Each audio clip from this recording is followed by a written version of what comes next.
Good morning. We're drying corn today. We don't have much left, so that's good.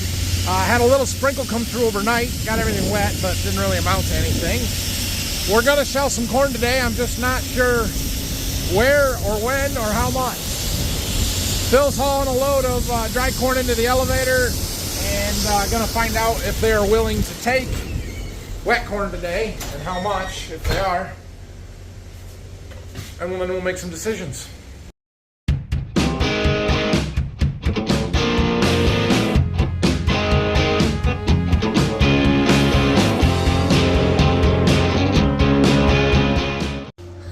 While I'm waiting, maybe I should work on this a little bit. We got a new hose to replace one that had a hole in it that's the entire length of the boom.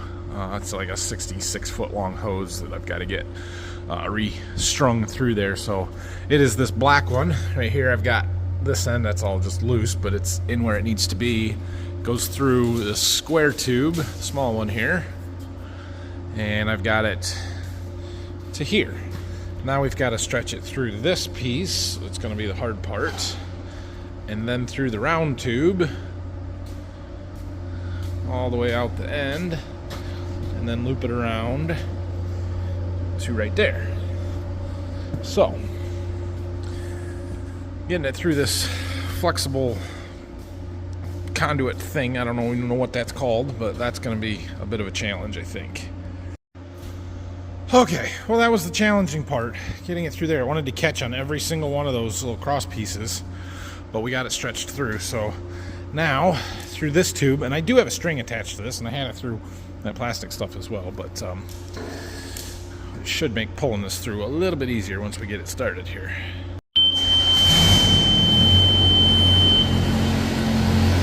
I got her hooked up. We got to put some shielding back on yet, but I want to test.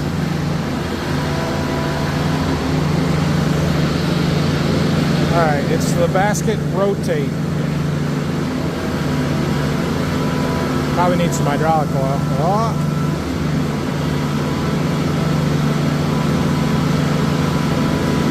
Pump all the air out of that big long hose. Sweet!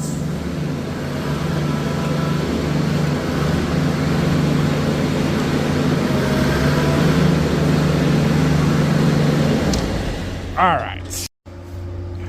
Wanted to pressurize everything so I could check for leaks. Nothing there. We'll check the other end. Nothing there. Okay, good deal. All right, we'll come back to this project later because it's time to start moving stuff. We're gonna go shell corn. We've got, oh, it's gonna be a busy 2 or 3 days here trying to get a bunch done. All right, so here's the plan. We're gonna go shell corn at a group of farms that we have 10 miles in that direction. There's about 220 acres there. It was relatively early planted, sometime in the middle of April. I don't remember exactly. It wasn't the first window, but it was early. And it's 102 and 3-day corn, so it should be the driest stuff that we have. Now, because the elevator that we haul to is 15 miles in the same direction, that way, we're going to haul a load of dry corn and move a truck over there. And we're also going to haul this corn directly to that elevator instead of bringing it 10 miles back this way, drying it, taking it 15 miles back. So, the elevator said they would take the wet corn. I'm hoping that we're around 20%, maybe even a touch drier, but I don't know if that will be the case or not. So, Brock is on his way. We're going to get everything moved. It's going to be a long process of getting everything moved here this morning. We've got to get at least 2 trucks down there. We've got to get the combine and the grain cart and preferably a pickup. So Phil's going to haul this load in while Brock and I get the combine moved, and then we're all going to come back together because he's going to stop at the field with his truck from there. We're going to come back together. We're going to do the same thing with another truck and the grain cart and go from there. Okay, we have made it to our target fields. We got a whole cluster here, and let's just show you on the map. So all of those fields are corn, and they're all going to get shelled in the next 2.5 to 3 days. So we're waiting for Phil to get here with the truck. I figured I might as well run these rows off along the lane here so we have a little more room. You can see we do have two different varieties out here. One's 102 day, one's 103 days. So, yeah. Hopefully they're dry, and hopefully this is really good corn. These are pretty good farms, most of them, so we should have pretty good crops here. Pretty hard to get corn in the head when there's a stick blocking it up. Ugh.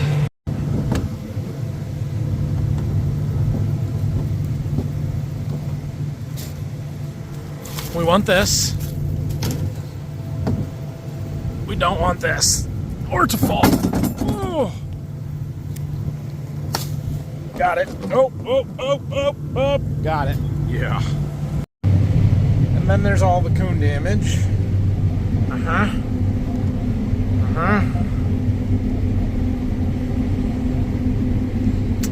What you can do about that? Wow, now we're having some fun. Got some decent corn. It starts with a 2, I'm happy. Carton. Let's see what we can do. I'm sure Phil probably won't be able to keep up hauling, although he's only going 4 miles to the elevator. About 4. We'll see what kind of lines they have. A little bit of rain overnight may have slowed the bean guys down some. Although, if you'll look over there, you'll see the neighbor running beans. So apparently they're still going. The beans are dry enough anyway. This corn, combine says 22. Now yesterday when we were in 22% corn, what the combine was saying, Phil was testing it and it was in the 21 range. So we may be a little bit high, but it's not quite as dry as I had hoped. We're making our way across this field. Get this first one. There's, I think, 32 acres in this first one here. Phil's definitely going to fall behind because the truck over there is full and the grain cart's going to be full here when we get done with this. So we're either going to have to stop and help him haul, or I could go eat lunch at 1:30, 2 o'clock, something to let him catch up. Might give Dad a call. He went to Berkey this morning with the sprayer to spray our wheat down there. Herbicide for weed control. He should be back soon if he's not already.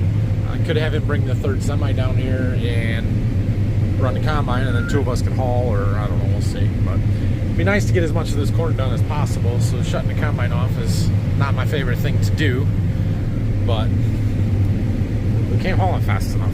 It's the way it always is, and that's why we run an 8-row and not a 12-row. It doesn't gain me anything to go to a bigger corn head. Alright, current situation.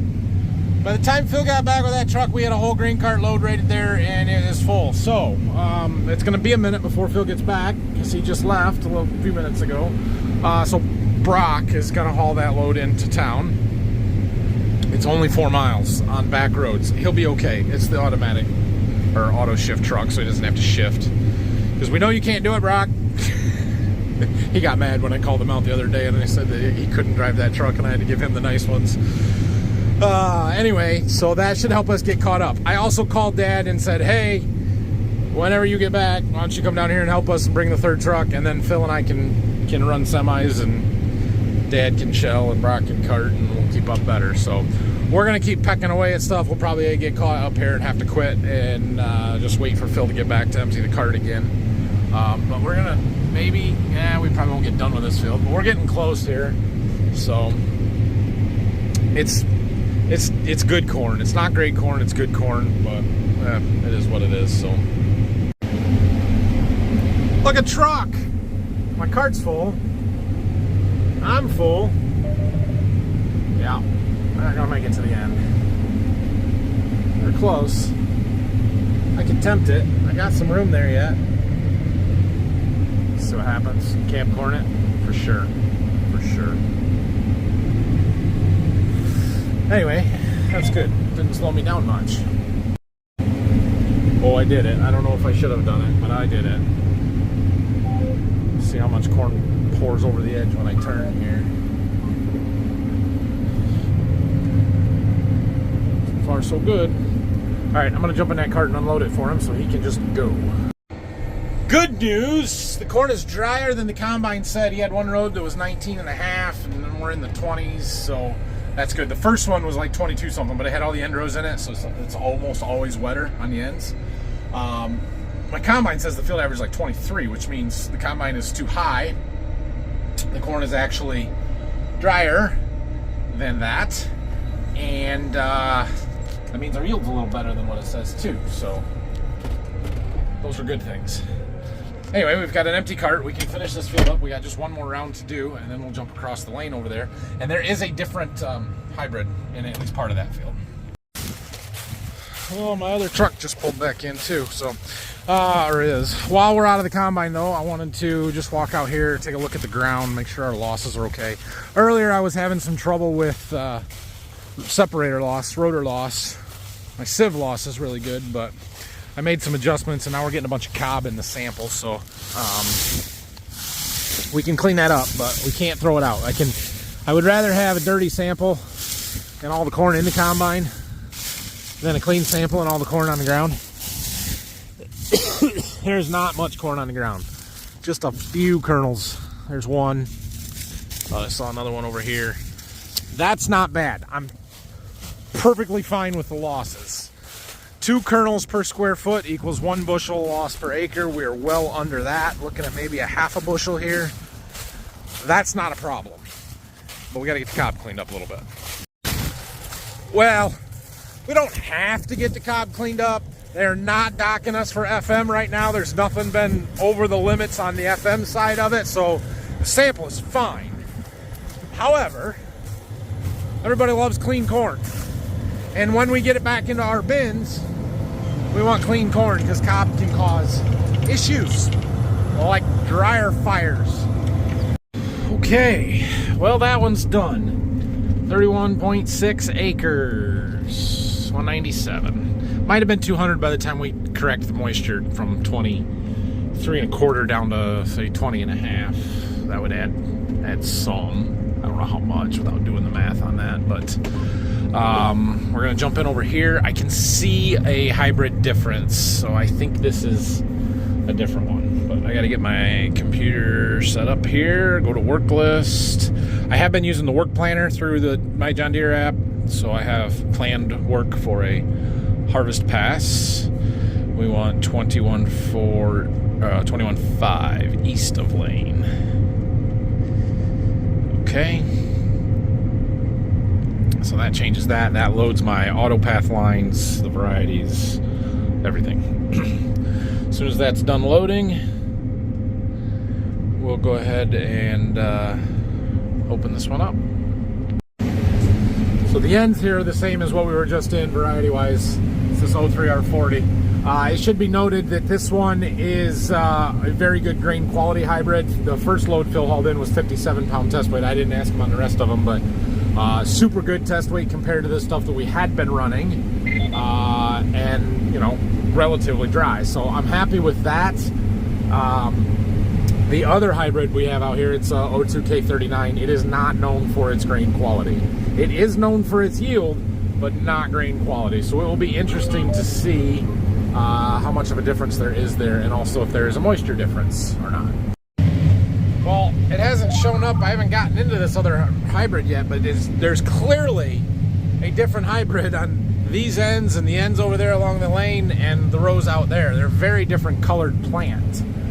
Just the health of this one looks much better. So yeah, it'll be interesting to see once we get into that other variety. Well, I kept waiting for this variety here to change, and it hasn't. So I pulled up the planting map, and I don't have 2 varieties in this field according to the planting map. Now, it sure looked like it according to the corn, just what it looked like, but I don't know. It's possible that there was a fungicide sprayed around the perimeter and not in the field. Seems unlikely, but it's possible. So I guess I need to keep digging and see. I haven't noticed any major changes in the corn performance-wise, you know, yield or anything like that. This is good corn out here. Really good corn. I don't know. I don't know what the difference was. Oh boy. The reinforcements are here. And we'll get another truck back.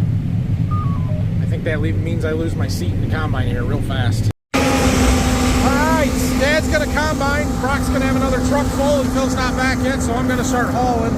The two of us should be able to keep up really, really well, or easy, and it should give me some free time to do some creative photography. Maybe. Well, right now we're going to watch Dad drive by in a combine.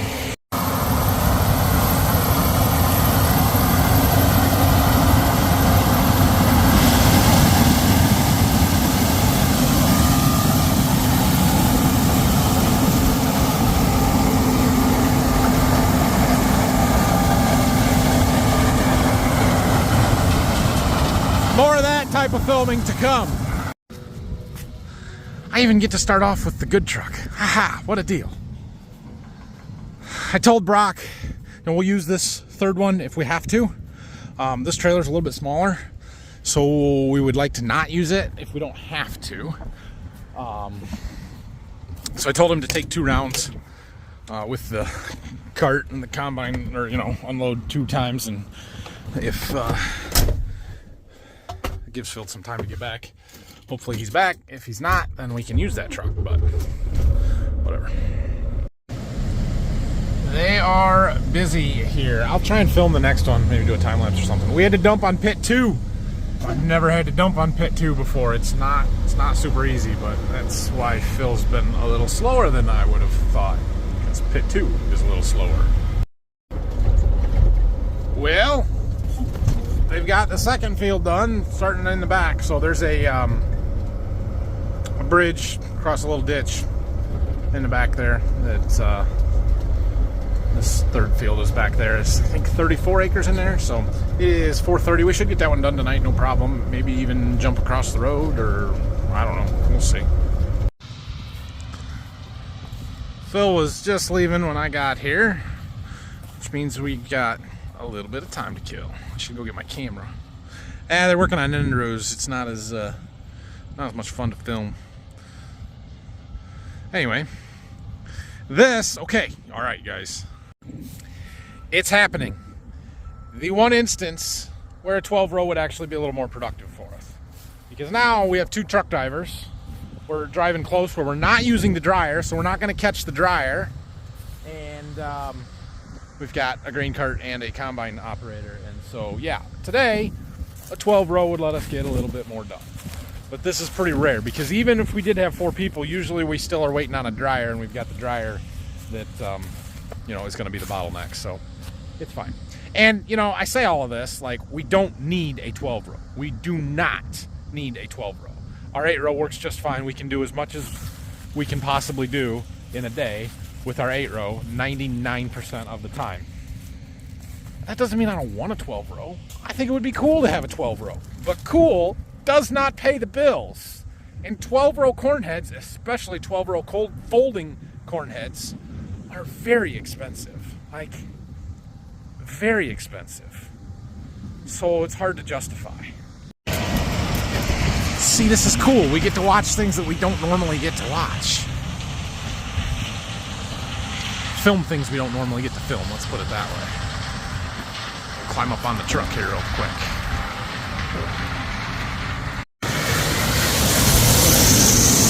Gonna get dusty.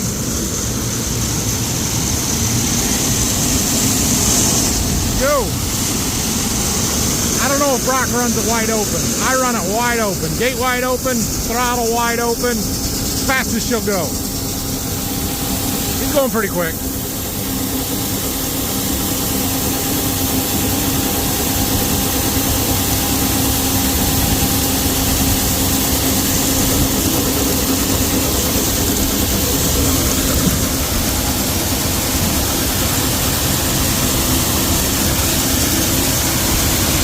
Oh, empty. Just one dump on the combine.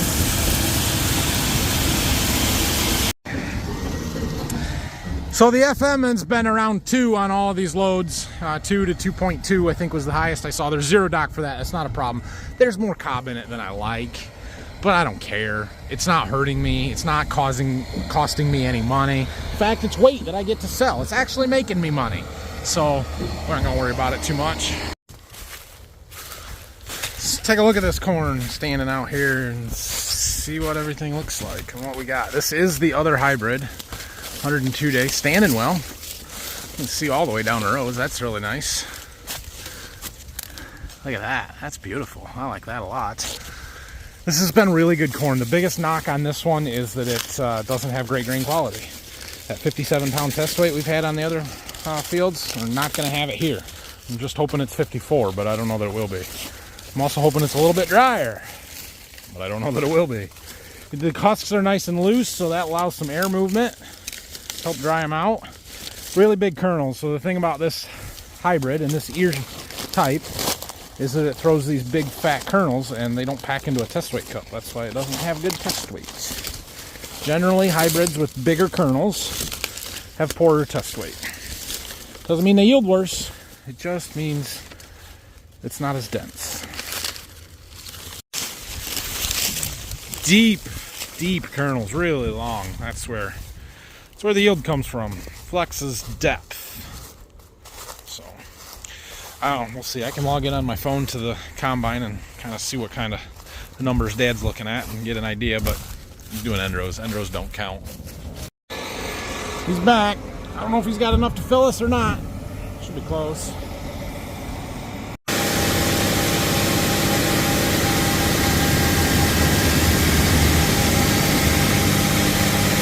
A lot of corn coming out in a very short amount of time.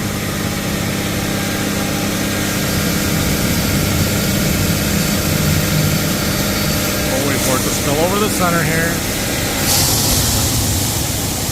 Yeah. If you all happen to notice that Brock has his Waterview Farm shirt on, you should go get one. FarmFocus.com. Everybody wave hi, Brock. Wave hi, Brock. He has no idea that I'm talking about him or what I was talking about. Doesn't look like we're going to get it full. We'll wait for another dump. Ah, well. Well, that should do it.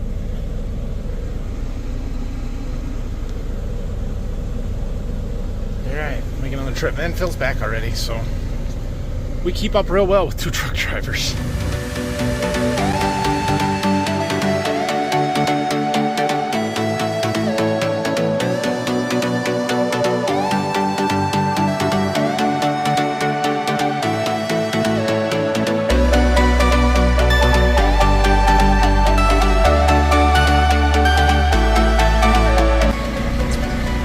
The elevator that we haul to.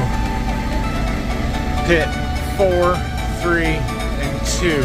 Normally you go around the bins and come in from the other side like those trucks. Pit 2 you can't make it from the other way, so we got to come in from this side, kind of cut over there and dive into it. And that's where they're dumping wet corn today, so it's a little slow, but we'll make it.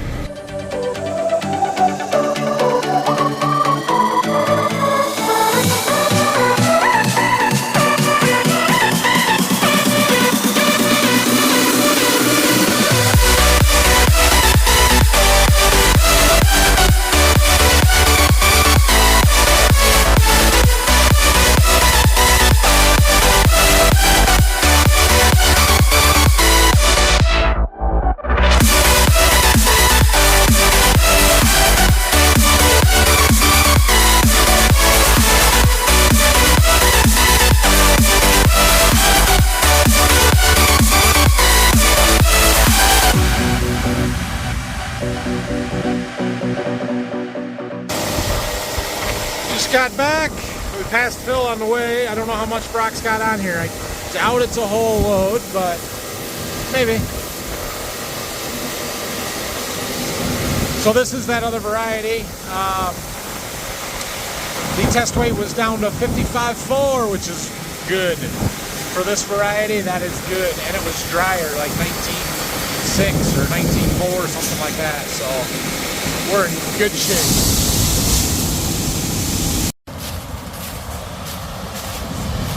Hitched a ride with Brock back here so that I can do some filming. We're gonna get the cool drone shot in person where you go under the auger.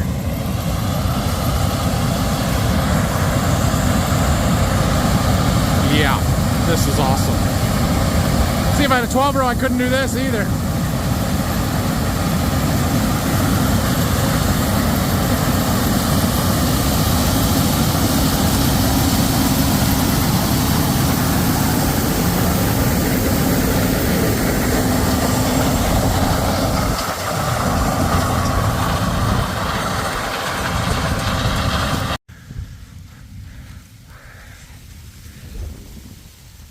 Looks okay, right? I got a half a kernel there. Got a half a kernel there. We're grinding it a little bit. We got one there. Got one there. 2 kernels per square foot. How many square feet is that? We're almost 30 inches wide. Call it 2 foot by at least 4.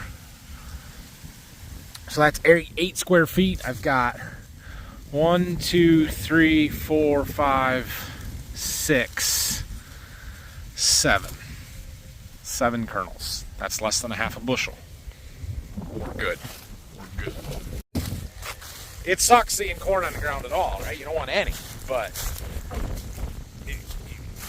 realistic. Be realistic. You're gonna have a little bit. It's unavoidable to have some, unless of course you have a gleaner, claws, case, anything but a John Deere, in which case they're garbage and you can't get a good sample out of them. But gosh dang it, my John Deere stuff is a whole lot more fun to run. They're all the same. People brag about their whole cobs coming out of the cob. I mean, look at those. Personally, I prefer them to be broken up a little bit. I don't want cob in the sample, but I want the cobs to be breaking down in the ground. I don't want them here in 2 or 3 years. Like this. See this? This is a corn cob from the last time we had corn here. They take forever to break down. That one was pretty brittle. Here's another piece. Gotta get them broken into smaller pieces. You guys remember me telling you about the wildflowers that Dad had to plant in our filter strips? That was these farms. Here's one of his patches. There's something still alive there. Got a little bit. It'll be interesting to see if any of them come back next year. I don't know. There's another patch over there. But anyway, we got another full load here as soon as Brock gets unloaded, so time to make another trip.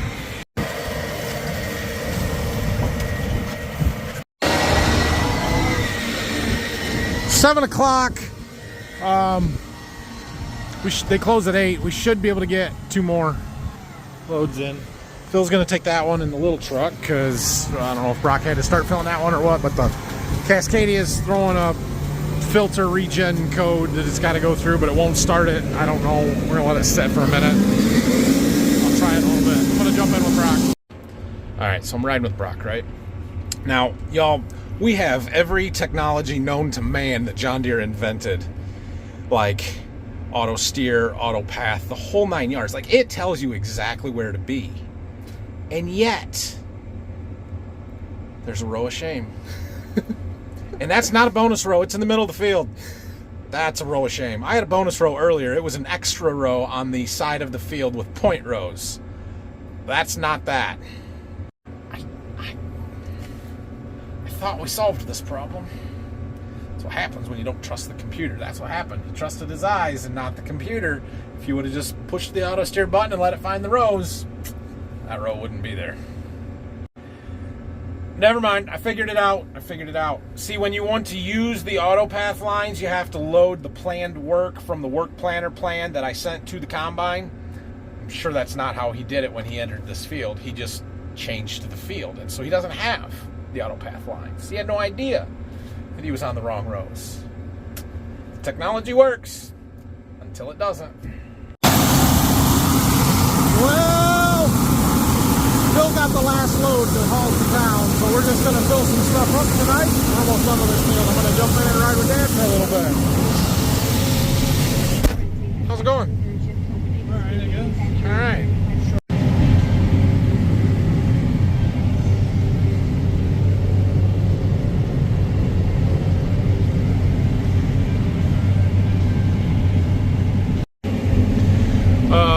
We're working on getting rained out here.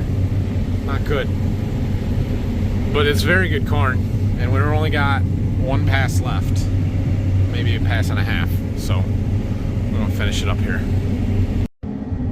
Yeah, we're done, but it's raining pretty good now. I guess we'll quit for the night instead of going across the road. All right, well, I don't think we're going to get a lot of rain tonight, but it is, everything's wet now. You would not have finished beans in the conditions that we finished that last round in. Let's just put it that way. So, but we got this side of the road done. There's about 80 acres here that's done. So that backfield was good corn. Broke 200 back there. That 102-day variety seems to be a little bit better than the 103-day, but we'll got some more. It's 103 across the road here, the 102 around the corner, so we'll see.